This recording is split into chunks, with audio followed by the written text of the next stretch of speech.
Competitive education centre के online classes में एक बार फिर से आप सभी का स्वागत है। इसके पिछले वीडियो में जो मैंने बनाया था पर्यावरण जो सम्मेलन है, पर्यावरण पर आधारित सम्मेलन है, उसके बारे में चर्चा की थी। और उसके अंतर्गत दो सम्मेलन के बारे में मैंने बताया था। एक तो मैंने बताया था सतत विकास पर आधारित सम्मेलन जो पर्यावरण से संबंधित है, और मानव पर्यावरण सम्मेलन। इन दो सम्मेलनों के बारे में बताया था। यहाँ से भी क्वेश्चन पूछे जा सकते हैं। और एक जो अभी आज हम लोग डिस्कस करने वाले हैं वह जैव विविधता पर आधारित सम्मेलन है। ठीक है, जैव विविधता पर जो सम्मेलन हुए हैं इसके बारे में इस वीडियो में हम लोग डिस्कस करेंगे। साथ ही साथ जो एक आर्द्र भूमि पर भी जो सम्मेलन हुआ है उसके बारे में भी इस वीडियो में डिस्कस करेंगे। ठीक है, इसके बाद हमारा जो नेक्स्ट बच जाएगा वह ओजोन परत पर सम्मेलन और जलवायु पर सम्मेलन, ये दो टॉपिक्स बच जाएंगे। तो उसको भी हम लोग पूरी अच्छी तरीके से कवर करेंगे, क्योंकि देखिए सारे क्वेश्चंस एग्जाम में पूछे गए हैं। ठीक है, इन जो सम्मेलनों से हर एग्जाम में आप देख सकते हैं जिसमें भी पर्यावरण का सिलेबस रहा है यहाँ से क्वेश्चन जरूर पूछा गया है। तो यह बहुत ही इंपॉर्टेंट टॉपिक है। तो जैव विविधता पर सम्मेलन की बात करें तो यहाँ पर कुछ ईयर फिर से मैं आपको बता देता हूँ जिसको आपको याद रखना होगा। पहला तो याद रखिएगा 1992 के बारे में। 1992 में मैंने पिछले वीडियो में बताया था कि यहाँ कन्वेंशन ऑन बायोडाइवर्सिटी जैव विविधता सम्मेलन हुआ था, जो पृथ्वी सम्मेलन हुआ था उसी समय की बात है। ठीक है, पृथ्वी सम्मेलन भी 1992 में हुआ था।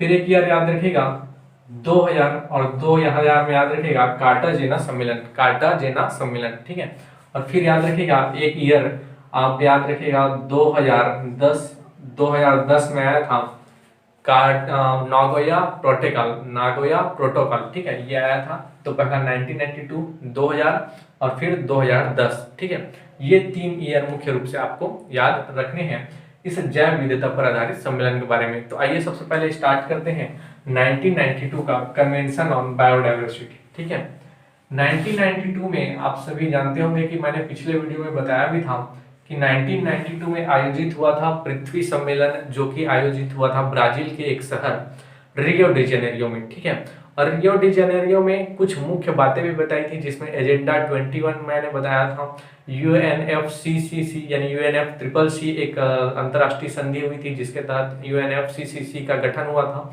और तीसरा पॉइंट उसमें मैंने बताया था कि कन्वेंशन ऑन बायोडाइवर्सिटी। ठीक है, कन्वेंशन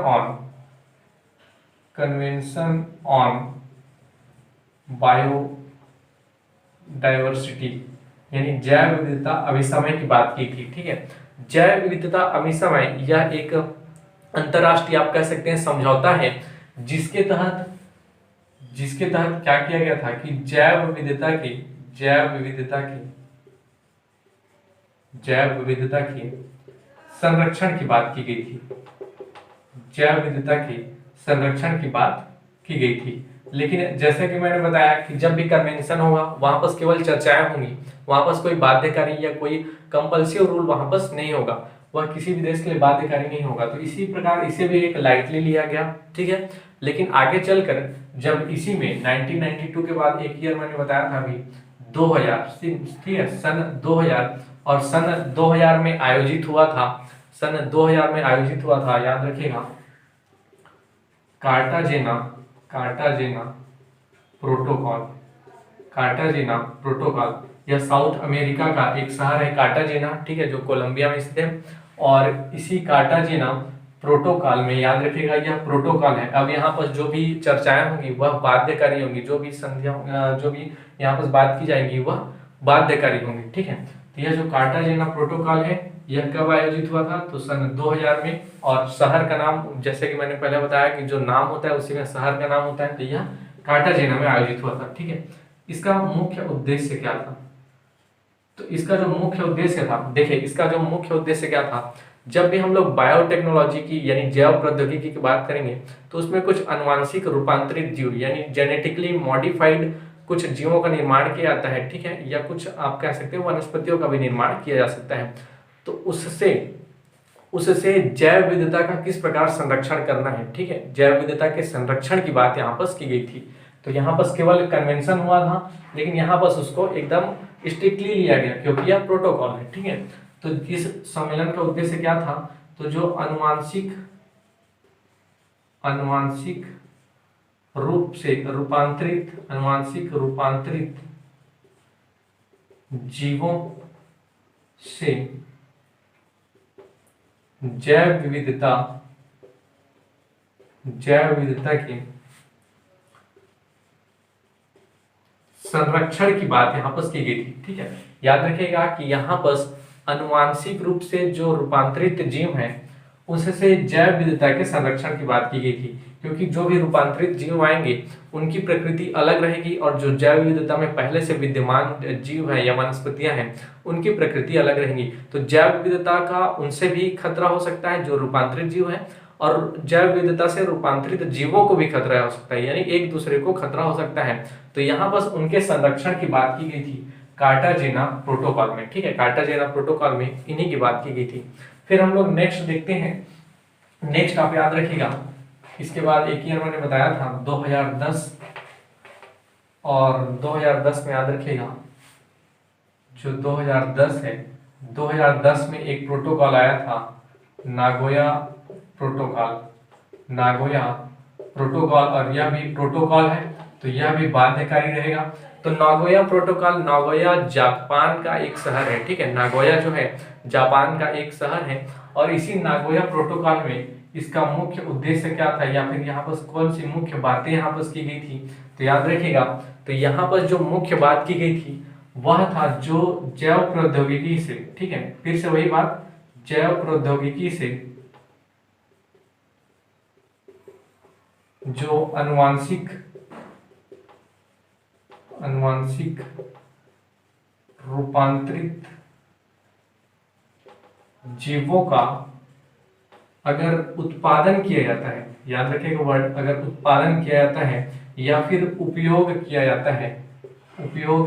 जाता है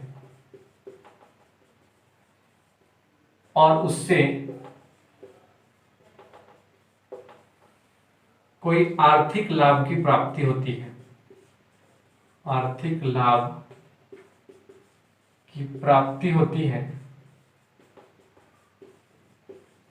तो उस लाभ को शेयर करने की बात यहां पर की गई थी। ठीक है, तो लाभ, आर्थिक लाभ की अगर प्राप्ति होती है तो उस लाभ को शेयर करने की, और किसके साथ शेयर करने की अभी हम लोग देखेंगे, शेयर करने की बात यहाँ पर उठाई गई। ठीक है, देखिए जब भी जेनेटिकली कोई भी मॉडिफिकेशन होता है या जेनेटिकली रूपांतरण होता है तो उस रूपांतरण का उत्पादन या उपयोग में कोई भी अगर किसी भी प्रकार के लाभ की प्राप्ति हो रही है तो या तो वो संसाधन किसी विशेष स्थान के रहेंगे और उस स्थानों में विशेष जो जनजातियां हैं उनके द्वारा परंपरागत रूप से यह उपयोग में लाया जाता रहा है। तो परंपरागत तो उनके पास एक मूल विधि है और मूल विधि से हम लोगों ने उसको अडॉप्ट करके हम उस पर आर्थिक लाभ कमा रहे हैं, तो आर्थिक लाभ का हिस्सा उन्हें भी देना होगा। पहली बार इसकी बात नागोया प्रोटोकॉल में की गई थी। ठीक है, पहली बार इसकी बात नागोया प्रोटोकॉल में की गई। तो यहाँ पर जो मुख्य बात है, अगर इसे मैं एक लाइन में कहूं तो यहाँ पर आर्थिक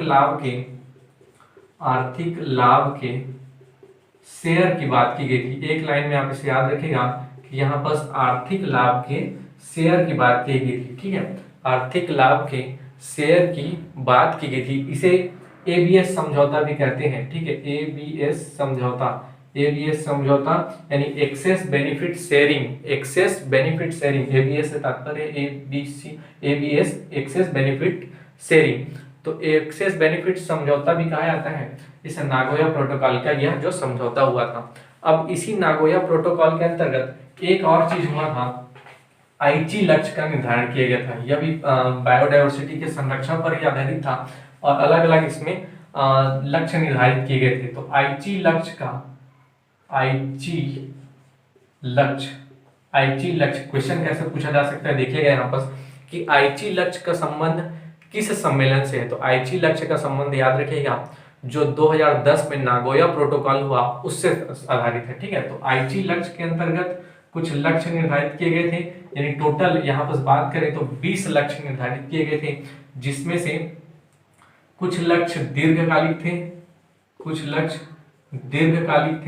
दीर्घकालिक लक्ष्य निर्धारित किए गए थे और कुछ अल्पकालिक लक्ष्य निर्धारित किए थे। ठीक है, इतनी बस बेसिक चीज आपको जानकारी होनी चाहिए। जानने के लिए तो इसमें 20 लक्ष्य भी है, लेकिन उतनी सारी चीजें आपके वनडे एग्जाम की दृष्टि से इंपॉर्टेंट नहीं है। तो दीर्घकालिक लक्ष्यों में इनको पूरा करने की बात की गई थी 2050 तक, और जो अल्पकालिक लक्ष्य हैं उन्हें 2020 तक पूरा करने की बात यहाँ पर की गई थी। नागोया प्रोटोकॉल के अंतर्गत हम लोग बात कर रहे हैं आईची लक्ष्य की।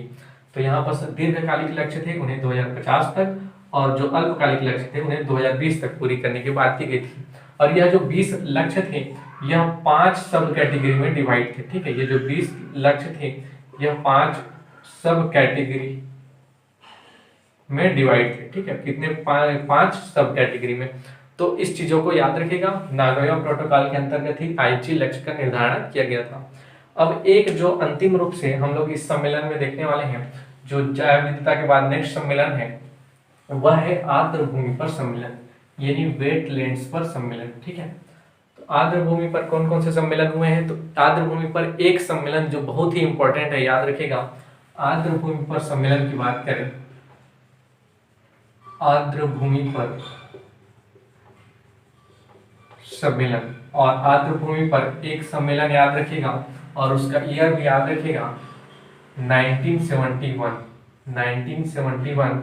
और इस सम्मेलन का यह नाम है, आप लोगों ने बहुत बार सुना होगा, रामसर सम्मेलन या रामसर समझौता भी इसे कहा जाता है, रामसर सम्मेलन। और यह आयोजित हुआ था, इसका डेट भी याद रखिएगा, 2 फरवरी 1971। ठीक है, 2 फरवरी 1971 को रामसर सम्मेलन आयोजित हुआ था। रामसर एक ईरान का शहर है, रामसर एक शहर है ईरान के अंतर्गत। ठीक है, रामसर एक ईरान के अंतर्गत शहर है। और इसका मुख्य उद्देश्य क्या था? इस सम्मेलन के अंतर्गत जो मुख्य बात कही गई थी वह आर्द्र भूमि के वैश्विक स्तर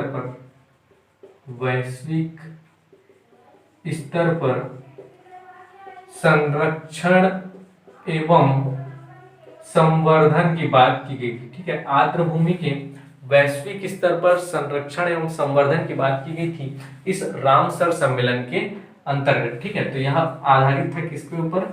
आर्द्र भूमि। आर्द्र भूमि को इंग्लिश में कहा जाता है वेटलैंड्स। ठीक है, तो वेटलैंड्स के जो इंटरनेशनल लेवल पर संरक्षण और संवर्धन की बात यहाँ पर की गई थी। ठीक है, इतनी चीजें याद रखिएगा। और एक चीज और याद रखिएगा कि भारत ने इसे 1982 में इस पर हस्ताक्षर किए गए थे। ठीक है, भारत द्वारा इस पर जो हस्ताक्षर है वह 1982 में किया गया था। ठीक है, भारत द्वारा इस पर हस्ताक्षर 1982 में किया गया था।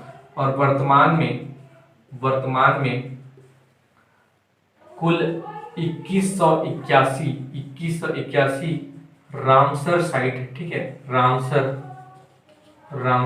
साइट्स हैं टोटल। अगर रामसर साइट्स की बात करें तो वर्तमान में 2181 यानी 2181 रामसर साइट्स हैं। तो ये 2 सम्मेलनों के बारे में हम लोगों ने इस वीडियो में पढ़ा, एक जैव विविधता पर सम्मेलन और एक आर्द्र भूमि पर सम्मेलन। आर्द्र भूमि पर जो सम्मेलन है, याद रखिएगा, यहाँ से क्वेश्चन बहुत बार पूछे गए हैं। रामसर जो सम्मेलन है वह किस पर आधारित था? तो रामसर सम्मेलन जो है वह आर्द्र भूमि पर आधारित था। तो इन 2 सम्मेलनों के बारे में हम लोगों ने देखा। अब जो नेक्स्ट हम लोग इसमें पढ़ेंगे वह जो ओजोन लेयर पर सम्मेलन है और जलवायु पर सम्मेलन है, उस पर हम लोग चर्चा करेंगे। तब तक के लिए थैंक यू। और आपसे एक रिक्वेस्ट है कि आपके जो भी सुझाव हैं, जो भी डाउट्स हैं, जो भी प्रतिक्रियाएं हैं, उसको कमेंट बॉक्स में जरूर दीजिएगा, क्योंकि मेरे को आपके जो भी फीडबैक्स है वो केवल कमेंट के माध्यम से ही प्राप्त होते हैं। तो आप कमेंट करके जो भी अपने डाउट्स हैं या फिर जो भी आपके सुझाव रहेंगे इस जो एसीएफ एग्जाम्स है या फिर जो भी आप जो कंपटीशन एग्जाम की तैयारी कर रहे हैं, उसके लिए एक सुझाव जरूर दीजिएगा कि हमें आगे किस लेक्चर्स पर, किस सब्जेक्ट पर लेक्चर्स बनाने चाहिए। तो आपके सुझाव का मेरे को इंतजार रहेगा। तब तक के लिए थैंक यू।